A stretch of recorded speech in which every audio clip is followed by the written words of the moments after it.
Hello and welcome to the Dadless Soul sessions for November 2022. My name is Jim Colson. On the way, I'll be talking to Christos, who is a DJ. He's the founder of 45 Day, which is a day that celebrates the art of the 45 RPM single, and it's on the 4th of May, because that's 4-5 day. You see, if it was in America, it'd have to be 54 day. It'd be confusing.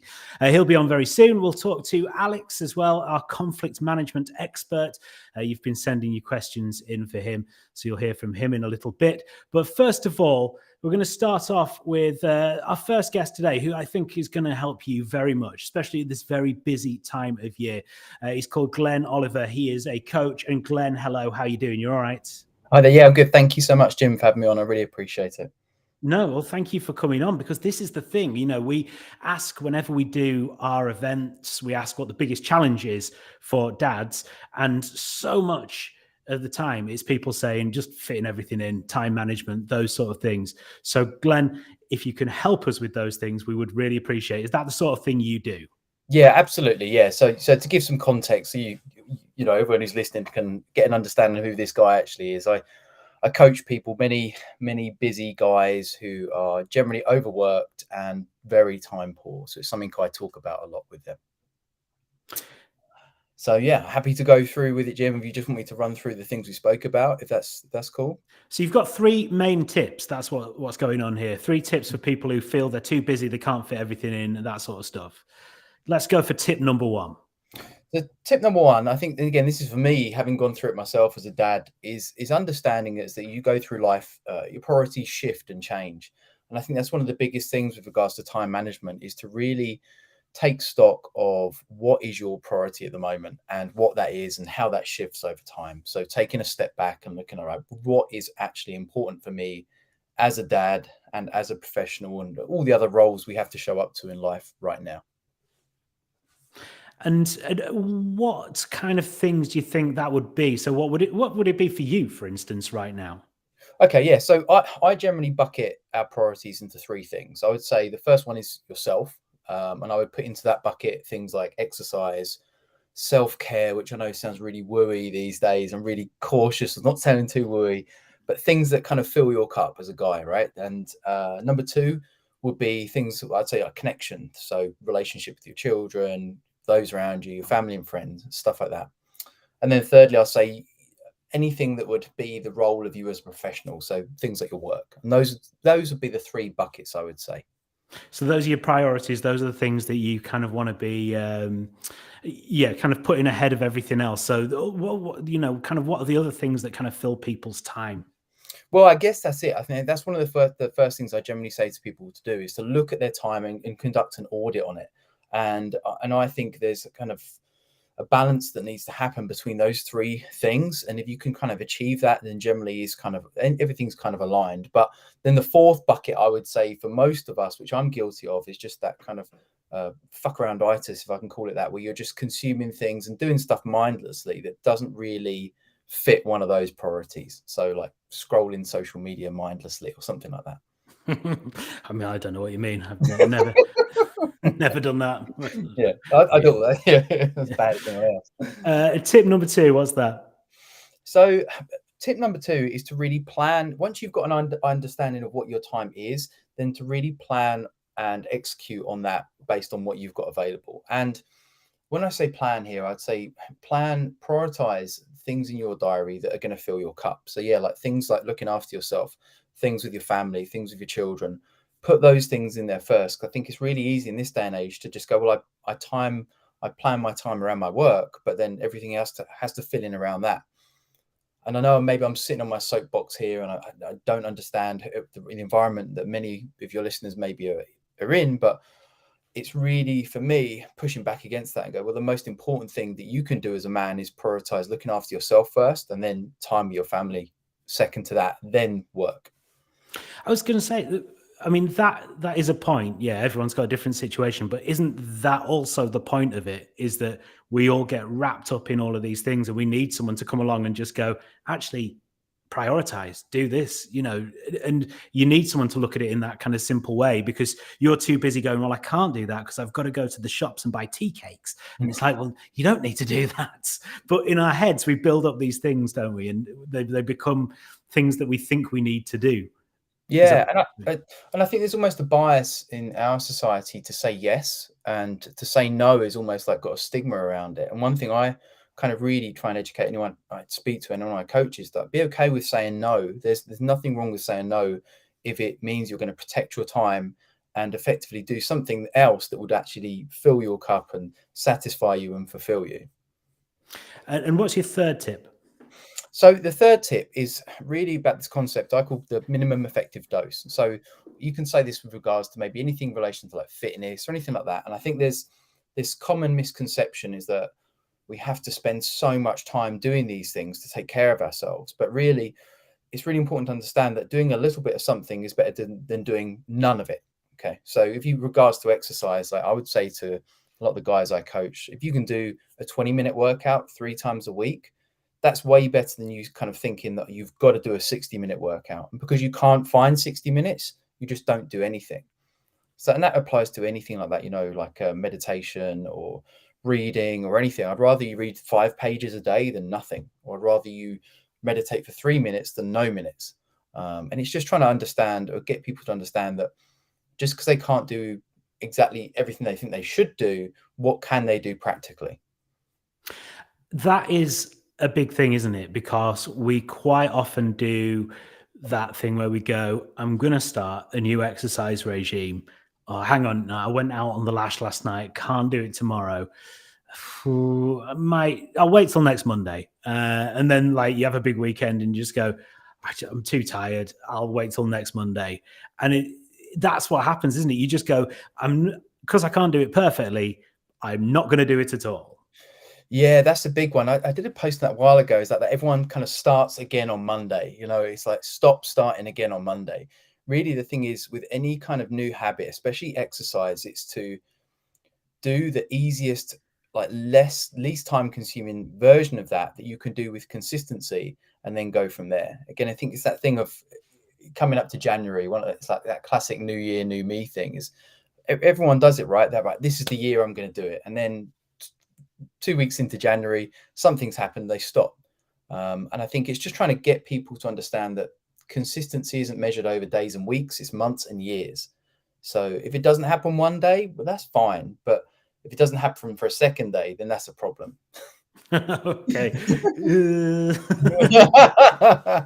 for the kids, it's just pulling it back to like, what's the simplest, easiest version of me getting this done?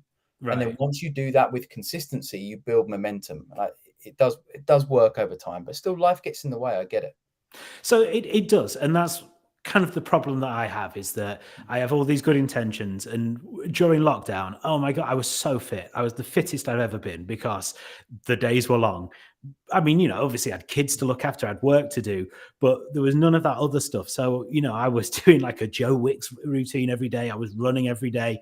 And, now it's like, oh, I'm going to try and do Joe Wicks 3 times a week. But I've got too much work to do. And I end up doing that. Do I need to be able to just say, I need to stop work at this time and do this that I need to do? I think in that new model of like, when we're all working from home now, we've got that autonomy, but so the downside of that is that we don't have that regimented structure. So we maybe don't switch off and do that. So one thing I would say is to try and push back on that and really create a delineation between work and rest for you. So, right, I'm going to finish work at this time and do Joe Wicks or whatever it is. But then again, it's also pulling back from that. Maybe, well, if I can't do Joe Wicks, maybe I can have a 5-minute walk before work, at lunch, and then after work. And if that's what you can do, you could do it with consistency, then just do that. Okay, and that'd be good because I work for myself. I tend to just work, and it just goes into the evening. And do you need to have that kind of? How difficult is it to get that kind of regimented behavior if you're someone who isn't very regimented, like I am, maybe? Yeah, but I mean, I had a business the last 9 years. I'm self-employed now, so I do really understand how that is. When you're self-employed, you're never really not working, are you? But I think it just goes back to honoring the fact that the body is to be at work and then at rest. And the way we live now doesn't really honor those patterns. And therefore, what happens is we're not showing up and giving our best at work. And so I think it's just trying to push back against that and just create the opportunity for you to rest and recover, both mentally and physically. Because I think we live in this culture of like just grinding through and hustle and all that kind of stuff. But the truth is, you've only got so many decisions you can make in a day before you're done. And I think you've got to kind of honor that. Okay.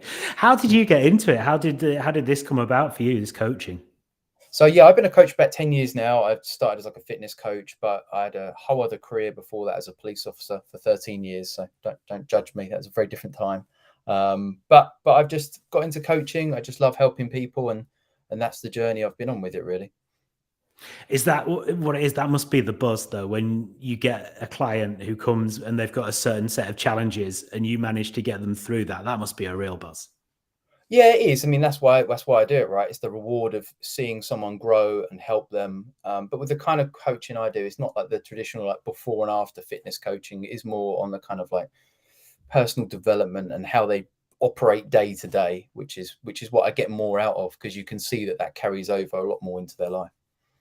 So what sort of range of things do people come to you with, or do they just come to you going, just sort my life out? Yeah, just to sort it out. Well, I think it's generally, I would say still a lot of guys will come to me with the surface level goal of maybe improving their body composition and how they look. But then there's a deeper kind of thing to that. And that's inherently that's connected to how they want to feel and show up day to day in everything they do in life. So I think all those conversations, most of those conversations generally start in a combination now of like, I want to look better on my body and I want to feel better in myself day to day. Okay. But that's not just the only thing you do. You also do all sorts of coaching for various other things. Yeah. So I started as a fitness coach, but I'm a nutrition coach, kind of habit development, personal development stuff. So it's kind of like trying to combine all, because I think the trouble with the coaching industry is that it's very like, well, you're a fitness coach or you're a nutrition coach, and it doesn't really honor the fact that there's this whole one complicated person. And if you can try and have a conversation about all those bits, then that might actually help someone long term. But it's not simple. I guess everything feeds into each other as well, though, doesn't it? Because, not getting enough sleep leads to eating badly, maybe not doing as much exercise. So all those things kind of get interlinked at some point. Yeah, they do. Like, especially the fitness and nutrition. Like, I've done that for so many years. And it's like people come to you for like a nutrition plan. You're like, well, the problem here isn't you not knowing what you eat. The problem here is a conversation you've got to have with yourself and how you view yourself and the world around you, and your actual level of happiness and contentment, and your mental well-being as well. And it sounds really fluffy, I guess, to say that, but no one needs a meal plan. It's everyone knows what they generally should be eating. There's something generally deeper rooted under there. You mean so Domino's every night? That's not good, right? Is that what we're saying? Occasionally, I love a Domino's. Don't get me wrong. It's just that balance, isn't it? And the thing with nutrition, I think that's it. You've got to enjoy food and find a way to make that work so you can still enjoy the food you love, but balance it out so you can kind of get rid of the ones you're not going to miss. Glenn, it's brilliant. Thank you so much. It's really helpful. Coach Glenn Oliver, how can people find out more about you, get in contact with you? Yeah, the usual way. So just on Instagram, if you search for Coach Glenn Oliver with one N in Glenn, and you should be able to find me on there. Excellent. And I'm sure we'll share you at some point when I get round to it. I mean, I tell everyone that, I'll put your details all over the internet and then forget to do it for about 3 weeks, but it'll be there at some point, right? That's fine. I appreciate the chance to talk. Thank you. No, really appreciate it. Thank you so much, Glenn. That's fantastic stuff. Fascinating stuff. On the way, Alex has our conflict management clinic very soon with your questions that he's going to be answering. And then we'll have Christos, the DJ, who gets DJs together to talk about music, mental health, and all sorts of other stuff that goes on. And he'll be talking about that connection between fatherhood and music and what your kids are doing. And yeah, fascinating stuff. It's an interview actually I recorded a couple of weeks ago. But yeah, really well worth sticking around to have a listen to that as well. So we, as Dad La Soul, we do play dates for dads and kids. The next one of those in Worthing is this Saturday. It's a DJ workshop with the brilliant Simon Cannon. And if you want to come along, bring your records along with your kids. You'll learn how to spin the wheels of steel. Is that what the kids still say nowadays? Yeah, I'm sure it's something like that. And you'll have a great time. There's also the usual sort of Lego dress up, VR headsets. There's free snacks and drinks as well. If you want to know more about our Worthing Playdates or our Brighton Playdates, which are back next month, they get onto dadlersoul.com and the details are there. We also run Dad's Only meetups in Worthing. And this is what happened when John went for the first time. Experience, was it a bit daunting? Was it good to just meet up with other dads? What did you think? I wasn't expecting anything particularly. I just thought it'd be, because I knew him, it would be interesting. And actually, it's been really, really good. Been able to talk to a lot of people, been able to talk about stuff you wouldn't necessarily normally be able to talk about in a pub, and that sort of thing, which isn't. So you don't normally have a conversation with, how many children have you got, and what's your relationship status, and that sort of stuff. Yeah. That's not something you normally get a chance to sort of say in a pub. It's, just slap each other around the back and. Yeah. Guilty as charged. Yeah, no, definitely. Good. And most importantly, you're going to come back. Yes, that's beer. Great. As sponsored by Unbarred. Unbarred. There we go. They do a very nice beer. Good. Thanks, Sean. Cheers. And that is a great little plug for Unbarred, who do provide free beer for our Dad's Only meetups in Worthing at the brilliant Freedom Works. But they've also given us a little discount code. So if you fancy getting some Unbarred beer, go to unbarredbrewery.co.uk. Google it, Unbarred Brewery, go to their website and put Dadler Soul in at checkout. You get 15% off. Drink responsibly. Obviously, that's Dadler Soul at checkout, 15% off with Unbarred Brewery.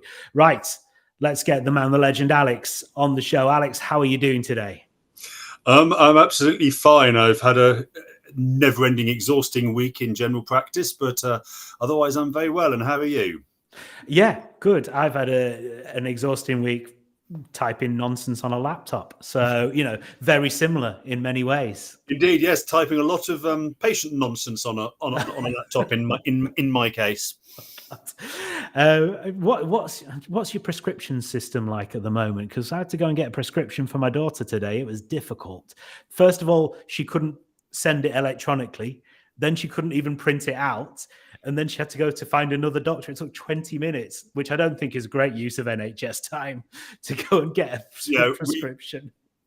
Just prior, a little bit of history. Everybody's used to the green prescription slips that we all had and we signed, and off you went.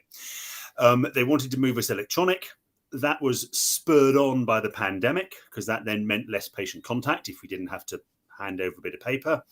And so nowadays we can't actually print prescriptions. This is the ridiculous thing. The way the NHS is set up, us as clinicians, we can issue a prescription, we can send it electronically to a pharmacy, but we can't print it. We have to get one of our non-clinical, non-prescribing colleagues to convert our electronic prescription to a manual paper one. They then print it on their printer, give it back to us, and then we hand sign it. That's how the system works. I think primarily to stop us doing handwritten or paper prescriptions. Well, I was going to say the old handwritten ones when I was younger, where you definitely couldn't read it because the doctor was trying as hard as possible to make it look indistinguishable from hieroglyphics. Yes, apparently, particularly according to my dear wife, my handwriting is exactly like that the whole time anyway. But yes, no, we can. I still write the occasional handwritten one when I'm in someone's front room, because I have no option. I don't have a printer. But usually I send it electronically these days. But no, prescriptions are a little bit of a nightmare. But the advantage is, when one of my patients was recently on holiday in Harrogate, ran out of medication, phoned me up, I could send that prescription from the darkest depths of the Sussex coast all the way to Harrogate electronically, and it was there at the pharmacy in seconds. Perfect. And that's just down the road from me. That's like us coming together on this show every month. And I can't believe we spent the first 2 or 3 minutes talking about prescriptions. That's not what you're here for. It's what I do. Yeah. I issued my last prescription probably an hour ago. Oh, well, there you go. So, it's like a busman's holiday, this, isn't it? Right. So Alex is here. He's the conflict management expert. People have been sending their questions in like this one. How do you set new healthy boundaries with familiar people which will upset the current status quo? The word I'm going to say first of all is a word that I say every single month, and it's always the big other C word after conflict, and that is communication. Poor, bad communication always leads to conflict, invariably. Yeah. Case in point, this afternoon, patient got really upset, really conflicted, and it was all because they hadn't read the last paragraph of a letter that was sent to them, because it required them to turn the page over, and they had to turn the page over. And if they turned it over, it would have made perfect sense to them. And they felt rather embarrassed when they realised that they'd screamed and shouted for actually no reason. So it is all about communication. It's about changing the language that you use when you're putting these new boundaries or modified boundaries in place.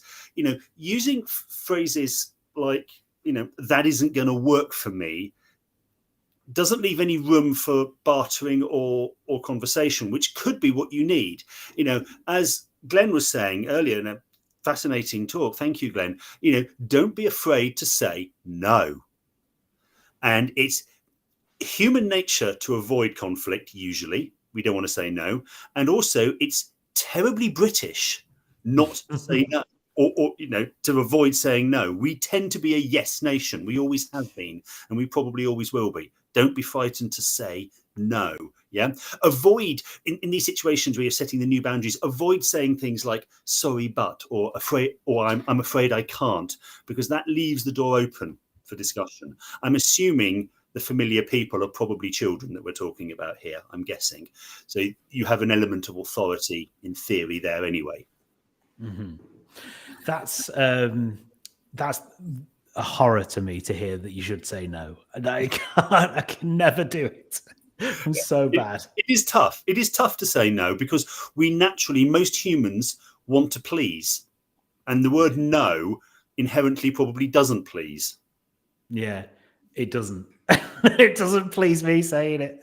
And what I'm really bad, and this is going off the point, but it's the Dadless Whole Sessions. That's what we do. Yeah, I've got too much work on at the moment, Alex, and people keep asking me if I want to do more work, and I keep going, yeah, okay, yeah, and so it's ridiculous. So yes, 2 guests today have already said you need to learn to say no. That's what I'm going to take on board from that. This next question is how to explain to children that the cost of living crisis is going to impact their Christmas present list this year. How do we do that? I'll put children into 3 categories. 1, too young to appreciate really Christmas, other than the fact that they get gifts. Yeah. Probably preschool age, predominantly that age range. Then the primary school age range, and then secondary school age range. The primary school and perhaps the sort of the later preschool ones, so the 3 to 4 year olds, they actually appreciate time and activities probably just as much as hard physical gifts. Yeah. There's also things like, that you can put aside a day, and, try and make it a fun day by doing something that actually doesn't cost anything, going out somewhere, I'm thinking off the top of my head a little bit here, but going to, Christmas lights. Yeah. Usually doesn't cost anything. I used to thoroughly enjoy that as a kid. When I grew up down the coast in Bournemouth, we used to go out and, go round the Christmas lights of Bournemouth. This was before people decorated their houses. So you were reliant on the council and what they'd done. But it was still exciting to go and see it when you're young, and that was exciting for me. I remember that as actually opening up presents. Older kids, the secondary school kids, will tend to get, if you say, look, it's simply the cost is rising. I've got 3 teenagers. They are all appreciative that everything has gone up in price. And I share with them, I say, look, this was the electricity bill last year. This is the electricity bill this year. We're not using any more electricity. It's just, it costs more, and it's not actually just this country. I'm not making a political statement here, by the way. It's not just this country, but this is a global problem. We are all facing the same crisis. It's I'm not going to go into the politics of it, but there's a huge combination of global events, both man-made and not man-made, that have caused this. And it's, you know, it's a good idea to try to encourage them that actually it's not, and it's a good life learning exercise, it's not all about the money. Yeah, it's not all about, you know, have I got enough presents? Have I got big enough presents? I don't know if you remember which of the Harry Potter books it was in, but one of them, or the films, the Harry Potter's cousin was really upset that, I think it was his birthday, not Christmas, but it applies, there was one less present than there was the last year. I don't know if you remember that from the films, but that was a scene in there. And he was most upset about that. And actually, it's about not just looking at the number of presents, looking at the physical size of the presents. It's about the variety of them. And it's about, as I say, trying to substitute things and activities and time. And perhaps, you know, having a yes day where you say to your kids, within reason, I'll say yes to what you want to do. Yeah, you have to put a slight caveat there, just to be on the safe side. But actually, no, and if they say, can we bake cookies? Okay, you can probably bake cookies. It's not going to be too expensive. You know, can we go into town and look at the shops? Yes, we can. Can we go to the park? Can we play football? Just have a day where actually they set the agenda, and they'll look back and think, that was great. I got to do what I wanted to do, you know, and dad and mum or whoever joined in with me, and I led the day. So, yeah, that's going to be a candy floss for breakfast type of day, isn't it? That's what that's going to be. Yes, as I said, you have to put some caveats in there, but you know, I want to have candy floss for breakfast. Okay, why not? You know, we can all live life on the edge occasionally. And that is living life on the edge as well. That's great. That's really good stuff. It's going to help a lot of people. Right, how do you communicate with someone who views you as a secondary parent and therefore whose opinion is less valid than their own? As I always enjoy when I do these sessions is getting these really tough ones, really tough, difficult questions. Secondary parent. In my mind, that means one of two things. Either you're the step parent in the house, or you are co-parenting, and perhaps the co-parenter that has the children less often. Yeah, I'm not sure which way round that question was meant. But either way, it again comes down to that word communication. And it's about trying to always discuss what is best for the child, rather than focusing on your feelings around the behavior of the other parent. Yeah. So it's and avoiding trying to make it personal about your feelings. So it's like, you know, it would create more stability for Freddie if we, whatever that might be. Yeah. You know, it's trying to set out an example of showing that you're focused on the child and you're not distracted by the other parent's actions or activities or behaviors. And certainly you don't put the emotion of your own feelings into it. It's purely about what you think is best for the little one. Okay. Or the not so little one if they're teenagers. Yes. And we did get, like, we normally do 3 questions. That was 3, but there was another one that I thought, this sounds like someone trying to do like a white label conflict management service, you know, trying to franchise what you do out. They just asked, what process stroke model can you use as a framework for conflict management? Is there a way that you look at these questions and you focus on them? That's kind of what I am interested in, having read that question. Okay. I'll be honest. I don't always do all of this research on my own. I get help, particularly from my wonderful wife, and I just like bounce ideas around. Over the years, there's been a huge number of different actual models put in place and strategies put in place about conflict. Probably one of the most famous is one called Thomas Kilmann. And there's actually 2 people. It was a person called Thomas, surname, and Kilmann. So it's not one person. It is 2 separate people. And they created a 5-stage process, which I have on previous sessions alluded to. I've never referenced them, but I am now. And it's a 5-stage process. There's also a 7-stage process written by somebody else. That tends to be, it's my area because it was based around medicine. There's a 5 strategies process as opposed to the 5 stages one, which is more workplace based. Oh, that's really hard to say. And then there's finally the what are known as the 3 C's of conflict. And if you're interested, the 3 C's are capitulation, compromise, and collaboration. If you're really into it, Harvard University wrote a really interesting article on a number of those different strategies and policies and processes to come up with a conclusion. And I will pop a set of links. I can't put it into the main chat because I don't have access to that, but I'll put it in the chat with you, Jim, and then you can probably copy it across for just some web links to people so they can look and see. But probably the one, as I say, I use, which I've talked about before, is the Thomas Kilmann model. And that is based around competing, avoiding, accommodating, collaborating, and compromising.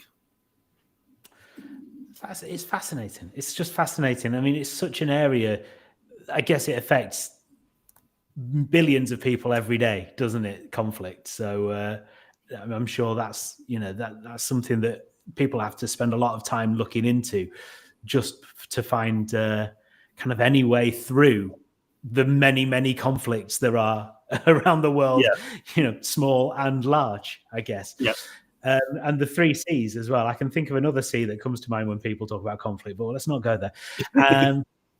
What I'll do, thank you. I've got these links now. I've just sent them to you, but unfortunately, I think the messaging system has truncated it, so I might send them again one at a time to you. Okay, thank you, and I'll stick them into the Facebook and and onto Twitter and onto YouTube and the description as well, so people can look at those at their leisure. Alex, as always, thank you so much. Really appreciate it. Some absolutely superb advice again there. Thank you. Brilliant. Thank you. And it's time for the main interview of this month's Dadler Soul sessions. This is an interview that I did with Christos, the DJ, who has his own Twitch chat show where he talks to DJs and about kind of music and what it means to them and their mental health and all sorts of stuff like that. So we talked about fatherhood and music and mental health and all the things that connect together there that he's found in his work. And I guess we found at Dadler Soul as well. So this is what he had to say. Enjoy. Have a look at this. So the main guest this week is Christos. Hello, how are you doing? I'm very well, Jim. Thank you so much for inviting me on the show. It's a real pleasure. No, it's good to have you here. And I don't like to have favorites, okay? But your setup in terms of where you are and what you're doing, that is the best setup that we've had so far. No offense to everyone else. Thank you very much. It's been sort of 2 years in the making. So I'm pleased with where it's got to so far. I'm sure it can be improved in the future, but thank you. That's much appreciated. Oh, no, it looks ace.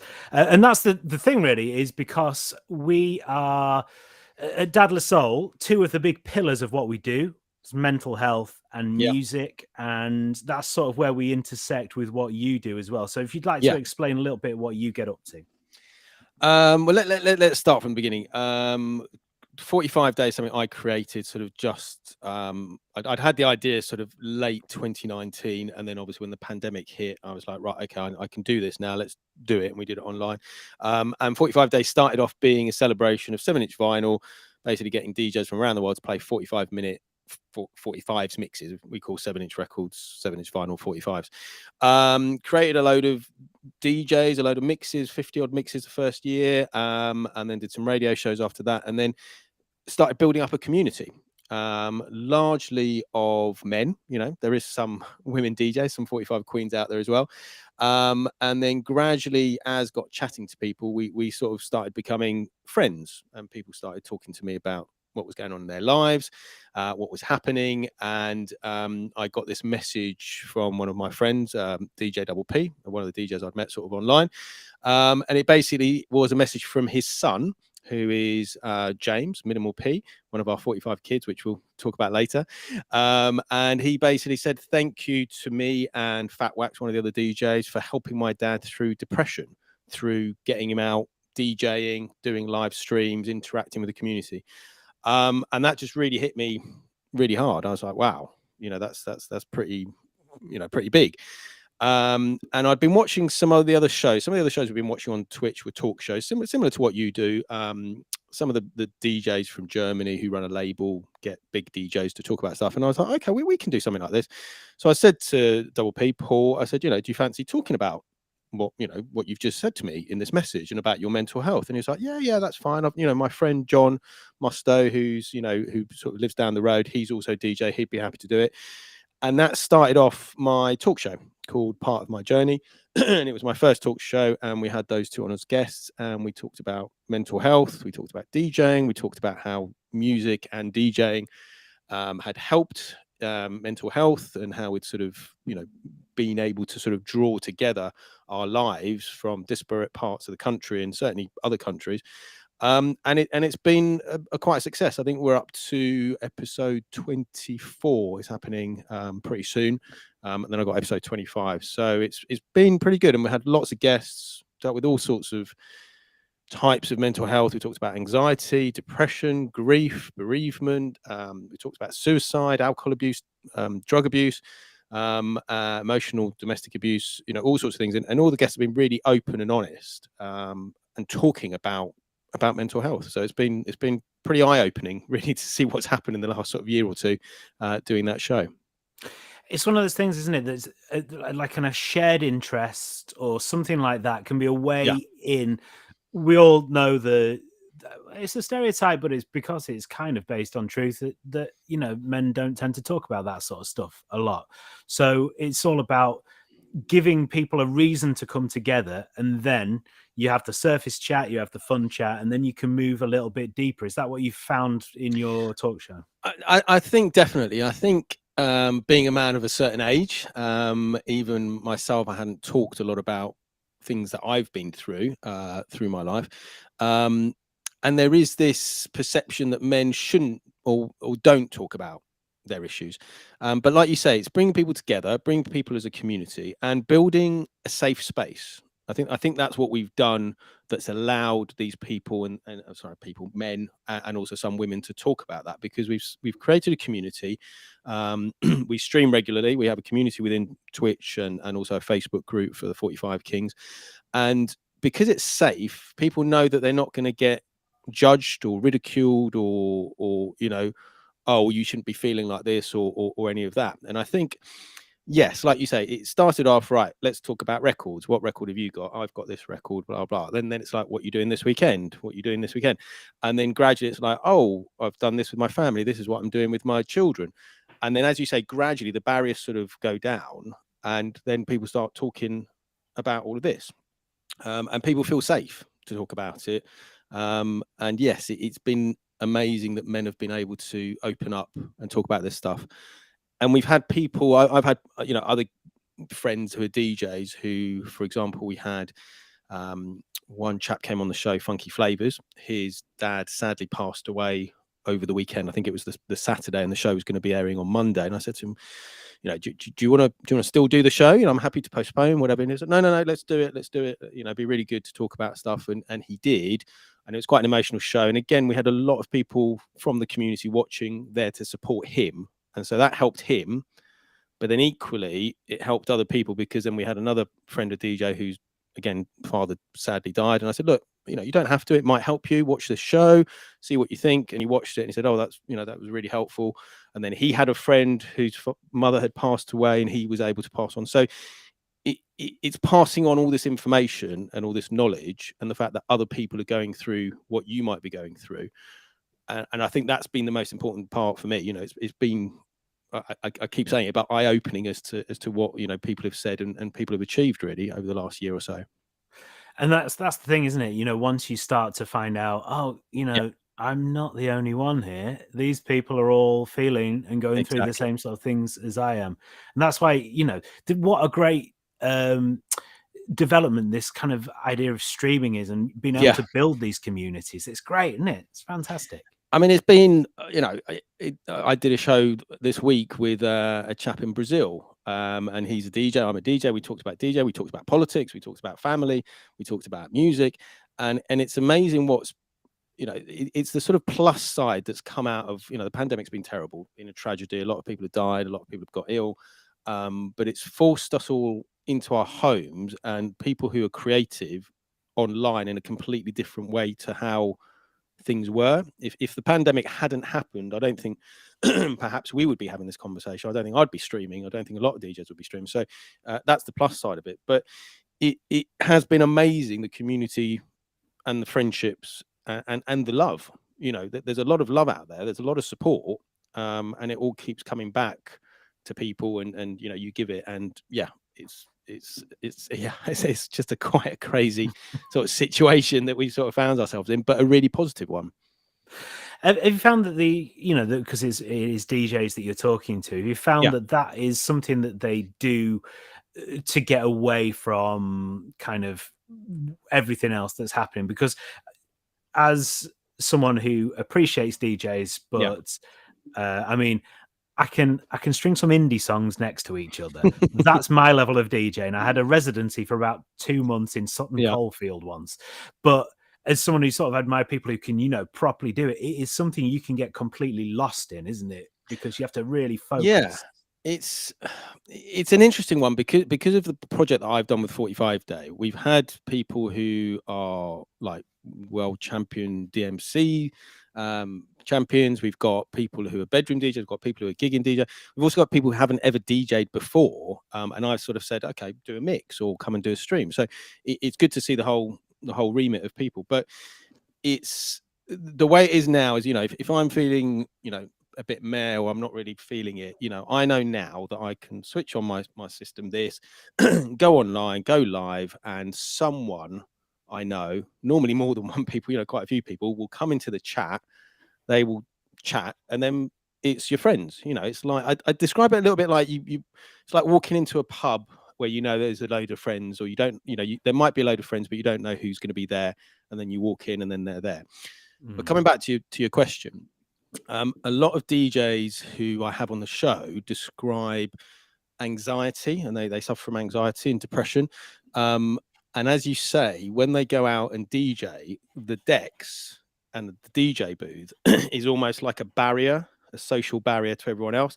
And yes, people get behind the decks, they're in their headphones or they're listening to the music for that hour or 2 hours or 3 hours or whatever it is. They are lost in the music. Sounds like a cliche, but it definitely is that. You know, you get lost in the music, you're concentrating on what you're doing, you're having a good time, you're playing music that you want to play to people who generally want to listen to it on streams.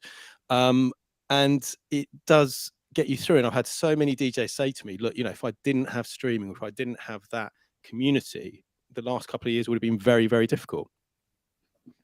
That's an amazing thing, really, isn't it? To be able to have that. And, you know, if this pandemic had happened 30 years ago or whatever, oh my goodness, just imagine. I know I don't know what we would have done, because, you know, we were all stuck indoors. You know, we couldn't go anywhere. You couldn't really see anyone, even when you later could see people. You know, to start with, you know, it's weird thinking back to all this stuff. You know, you could meet with 6 people, but it had to be outside, and you had to be 2 meters apart, and then you could go to the pub, but you could only sit outside. You know, it completely changed our lives. It turned our lives totally upside down. And I think a lot of people were very scared. People were very scared about going out, you know, catching virus, you know, giving it to your parents. So people were quite happy being at home. And I think what we've done, and not just us, but, you know, lots of people, providing something that people could log into and watch and communicate with this community and make new friends. You know, we've got lots of people who've maybe not even DJs, they're people who come in our chat, they chat to each other, and then they go off and they have separate chats. And then some people have met up, some DJs have met up who live in the same town, who wouldn't have known of each other in the same city. We've done meetups as well, you know, in London and Edinburgh and Swindon and all sorts of places. And it's just brilliant bringing people together and making something positive out of all of this. So you've got 45 Day, so that's people playing 45 minutes of 45 RPM records. So, you know, you could have done 7 minutes of 7 inches, couldn't you? That's probably my level. That's the entry level, I guess. So where's that going? What's the kind of future for that? It's sort of been growing each year. So the first year was primarily just mixes, because I only really had sort of 2 months to sort of put it together. I'd had the idea originally, and it was like, okay, let me contact some DJs, see if we can put on some events. Obviously, the pandemic happened, so I was like, took it online. So the first year was about 50 mixes.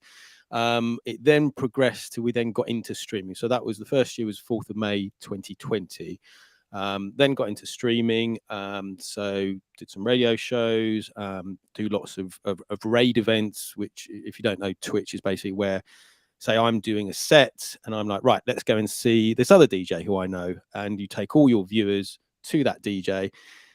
It's a bit like if you're at a festival and you're with your mates and you're watching a band and you're like, right, let's go and see this next band, and you basically all go over to the next band. It's a bit like that. You're sort of moving people along. So that did, I created some raid events. I got DJs from around the world. We do like sort of reggae events. We've done like funk events. We've done sort of with, you know, Brazilian DJs. We've done all sorts of stuff like that. The second 45 day, we had lots more mixes. I think we got up to about 141. And we also did some live streams. We had, I think it was a 22-hour live stream with DJs from around the world. Year 3, that bumped up again, more mixes, and then we did a 36-hour live stream. And then in the last year has been the sort of talk shows that I've been doing, part of my journey, which is the mental health one. I do another one, which is all back to mine, where I invite DJs to basically select 7 sevens. They talk about them. We do an interview. We've done some streaming Q&A. We did a streaming Q&A one. We did a live event in Edinburgh, so we had some chat shows before that.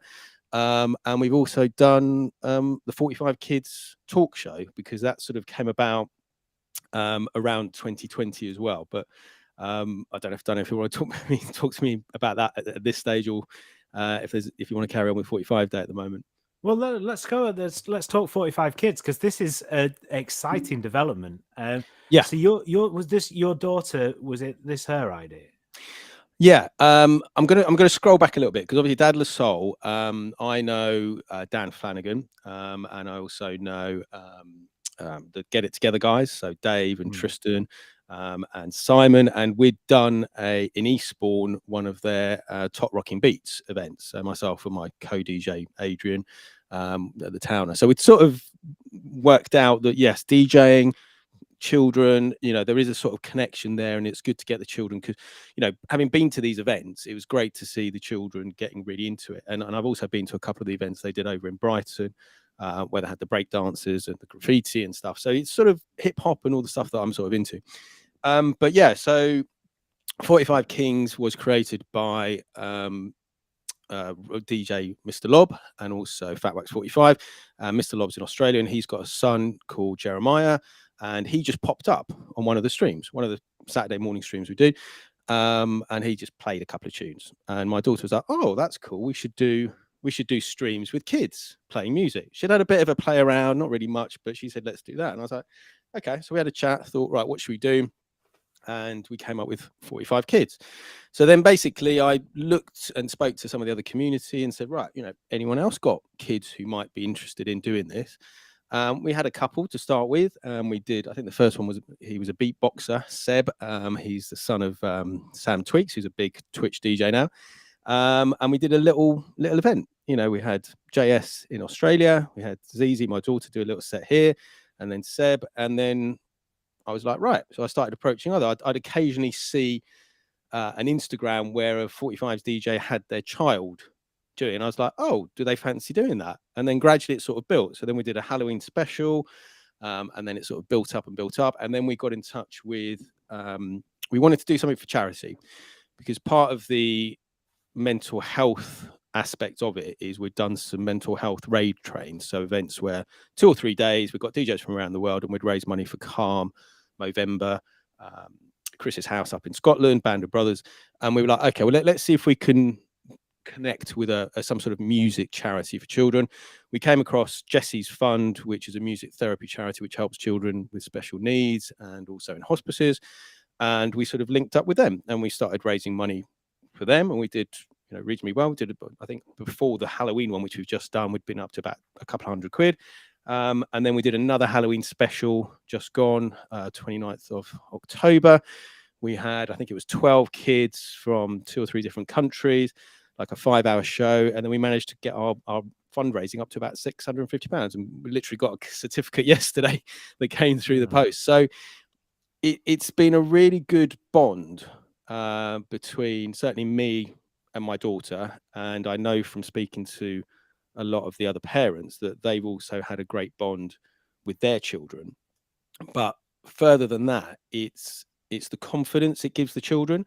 And because there's been quite a lot of shows, as people are watching them, they can see, right, okay, so that was the first one. Yep, they're all a bit shy. But then by the second one, they're a bit more. And then by the third one, they're all, certainly my daughter's on the mic, talks almost as much as I do. But it's, some of the other kids are, they're brilliant. And because the Halloween ones are normally a good fun. And they're all playing Ghostbusters, obviously, and Adam's Groove and stuff like that. But some of the music they play is pretty amazing. It's some of it's like 4 or 5 times their age, and yet they're somehow into this music that we've sort of given them access to. But yeah, it's been pretty crazy, really. So obviously, I mean, music is a massive part of your life. I imagine that, your daughter was always going to be into music in some way. What was that like, kind of passing on your love of music? How's that felt for you? It's been interesting to see what she is into. I think for me, that's been great because, I've always played, music in the car, and she's always said, oh, I like this one. But I think as she started DJing, for example, she'd come home. She also does that. My wife's a dance teacher, so she's also got music from that aspect as well. But she'd come home from, say, one of her classes, and one of the songs she told me that she'd been doing is, for example, Huey Lewis and the News. Hip to Be Square, and that's something I love anyway. It's a great track, and I was like, oh, I'll get that for you. 50p off the Discogs or whatever it was. And then it's interesting to see where she's going with it. For example, I'm a big reggae fan, and she quite likes reggae as well. But then she also likes quite a lot of 80s stuff. We did an 80s stream, and she'd seen that, and she was like, "Oh, I like this song. I like this song." I was like, "Okay, put that aside for you. Put that in your box." So yeah, I mean, I think it was always going to happen, but I didn't know it'd happen quite in this way. And the other one more thing. The other interesting thing is, obviously, she's an only child. So obviously, she's the only one I've got to know and get into this. It's interesting that some of the other DJs whose kids are involved in the 45 Kids, they may have 2 or 3 kids, and only one perhaps has actually taken an interest in music or DJing. So it could have gone completely the other way. She could have been like, oh, I'm not interested in DJing, I'm not interested in music, So I feel quite lucky that she's sort of followed me into this. But who knows? We'll see where it goes. She might give it up next week. You don't know. Well, that's kids, isn't it? That's the way kids are. Exactly. But that's you can't say what they're going to do. You can't tell where they're going to go. No. I mean, my daughter loves pop music. She loves everything about it. Little Mix are like her favorite thing. I took her to see Little Mix a few months ago, which was amazing. Quite the eye-opening experience. And she loved it. But my son's really into rock music. He's really into kind of like stuff that's harder than the stuff, because I'm like an indie kid, really. And he's into like Queens of the Stone Age and Iron Maiden and things like that. Yeah. And he's 5, but for some reason he's just kind of picking up these things. And, we've not really, we encourage them. We've got, the chance for them to listen to loads of records. But yeah, I couldn't have told where either of them would go, but that's where they're very opposite. So it makes choosing a soundtrack for year T not, a tough one. I mean, music is, it's in people, I think, and it's just the reaction. And we've been lucky enough, obviously, to take her to a few festivals, and she's actually DJ'd at a kids festival, Elderflower Fields, which Dad La Soul were involved in a few years ago. But I think it's when they get to see the music, obviously, in a big sound system. I think that makes a huge difference. But also seeing the reaction of people dancing and how they react to music. So we're quite fortunate that we've been able to do that, and people have given her the opportunity to do a set and a couple of other little events we've done. But yeah, it's good to be able to introduce them to as much music as possible and see what sticks. You just don't know. And we talk a lot about this on all my shows, because I always get my guests to go right back to the beginning and say to them, right, what was your first memory? What was your sort of first musical memory? Who, was it your parents, your brothers, your sisters? And it's so interesting because music has played a big part in all of these people's lives. The parents had records, or the brother had a record, or a record deck, or someone they knew had decks and all the rest of it. So if nothing else, even if she does give it up tomorrow, I've sort of instilled a little bit of love for music, and at some point, if she does stop, she'll come back to it. And it's just giving her the opportunity, really. She can go off and explore what she wants. Exactly, yeah. For me, the first record I remember really, really loving when I heard it on the radio was Fergal Sharkey's "A Good Heart." Right. I don't know what it was about it, but it was. I remember it got to number one on the Sunday, and I went into school on the Monday, celebrating like my team had won the FA Cup or something. Amazing. Yeah. It's like, yes, it's at number one, and I think no one else probably cared, to be honest. But it was just a real vivid memory of that. And it is, those things that we come across in our youth, I think really stick with us, don't they? In terms of things like music, which is really evocative. Oh, yeah. I mean, I tell a story. So the house that I live in now used to be my parents' house, and we bought it off them, I don't know, about 7 or 8 years ago. But this room that I'm in used to be, when I lived here from 5 till 11, used to be like my playroom. And I've got a really vivid memory of sitting on that floor with one of those blue old record decks, listening to the Grease soundtrack. That's like my first sort of musical memory. My parents didn't have a lot of, because they're from Cyprus, so they didn't have a lot of music, but we had that. Obviously, it must have been the big film at that time. But that sticks with me, and I will forever remember that. And again, we talk a lot about this on my show. So, for example, because we're using records rather than MP3s or digital stuff, you generally will remember where you've bought a record, especially if you've bought it in a record shop. You'll remember, okay, well, I was visiting this town for this, walked into this record shop, flicking away, and then dug, and then I got this record. And again, it's building these memories, which is so important, I think, further down the line. Because I haven't got into it yet, but there's a lot of research being done, isn't there, about dementia and Parkinson's and things like that, where music can help people who are suffering from that get back into those times. And so in one sense, using music now, I'm hoping that the music that I play now, at some point when if I get there, 70s, 80s, I'll be listening to something and I'll suddenly be like, oh yeah, I remember that record. That was really popular when we used to do the streaming back in the late 20s or whatever.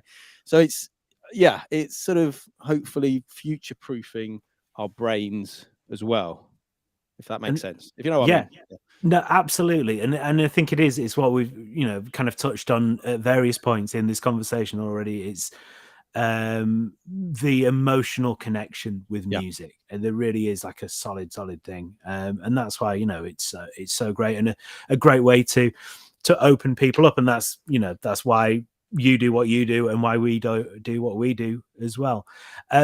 I was excited to see that 45 Day is on daysoftheyear.com, one of my favorite websites I do a lot of social media for companies, and that's a great resource, because you go, I can't think of anything. I'll go and find out. It's National Dog Day. Brilliant. I'll just put up a post about dogs. To be on there, that's the pinnacle, right? I mean, that was because obviously it's Star Wars Day as well. 4th of May. I'm a big Star Wars fan, and the reason it's 4th of May is 4-5, and obviously 2020, so 45. It works in the UK, Europe, most countries. It doesn't work in the States, because the States is 5-4. They do it the other way around. They do May the 4th, so it doesn't quite work over there, which is good, which means it's our thing. But yeah, it was after the first 45 Day. Mark James from Soul 45 down in Southampton said, oh, you should try and get on to Days of the Year. So I was like, okay, fine. I had a look at the link, emailed through the information, forgot about it. And then I think maybe like a month before the next one, I was like, oh, I remember I sent that in, and then just had a look. And there we were, right underneath Star Wars Day. I was like, brilliant. This is amazing. And then someone else from one of my DJ friends sent me a link last week. I think it's National Days of the Year, which is like a different website. And again, we're on there. So it's gradually building. I think my plan, hopefully the next year or so, is try to get as much it's not going to be record store day. It's a completely different thing, but something along those lines, so people know and maybe go into a record shop and buy a 45, or tune into a stream, or come to an event, or watch some of the shows that we've done. So I'm sort of tied myself up now. I've got to carry on doing it, but it's all the time. It's fun. I will do it, and people seem to enjoy it, and people seem to be getting stuff out of it, which is great. Are you not worried someone's going to nip in early and do on the 3rd of March 33 day? We've done it already.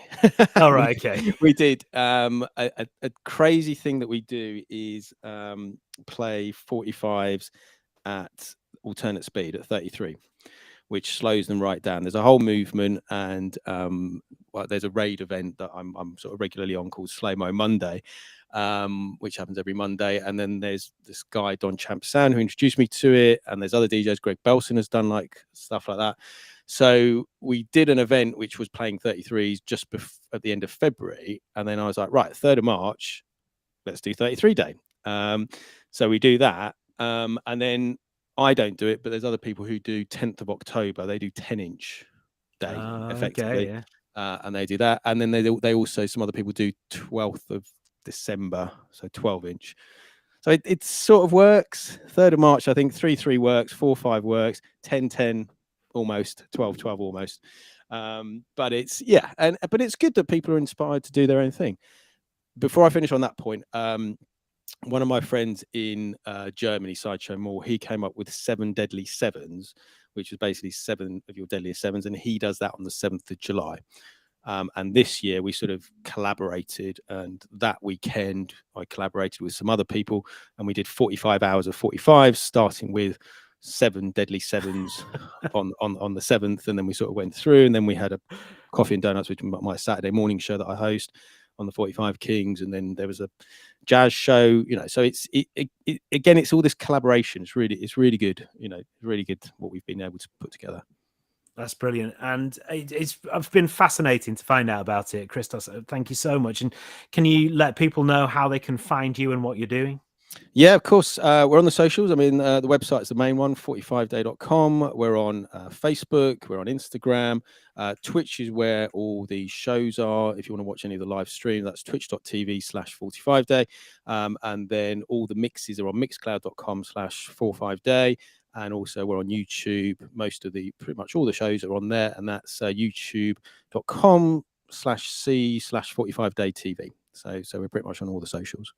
Cool. What I'll do, and I say this now because we're recording this a little bit before our live stream, is I'll put them in the comments down there. Cool. I'm saying that now, but what will happen is I'll be watching this go out at the time, ready to jump in at the end, and suddenly go, "Oh, I didn't do it," but I will at some point soon, so people will be able to get through to you. That's a cast iron guarantee. Thank you so much, Christos. It's been great to talk to you. Thank you so much. Thank you for the invite. It's much appreciated. There you go, Christos. Thank you very much to him and to our other guest today, Alex with his conflict management clinic, and to Glenn Oliver as well, the coach who gave us all the time management advice. It's been another cracking episode. We'll be back in January. We're having December off from doing the Dadler Soul sessions. The Christos interview will be out as a podcast on Spotify, Apple Podcasts, Google Podcasts, all of those sort of places as well. And don't forget, there is a Dadler Soul Dads and Kids Playdate in Worthing this weekend, Saturday at Guildcare. And it's going to be a DJ session, learning how to DJ with the brilliant Simon Cannon. So make sure that you get your tickets for that from dadlersoul.com. Thank you very much for getting involved, for listening, for watching, and to all of our guests.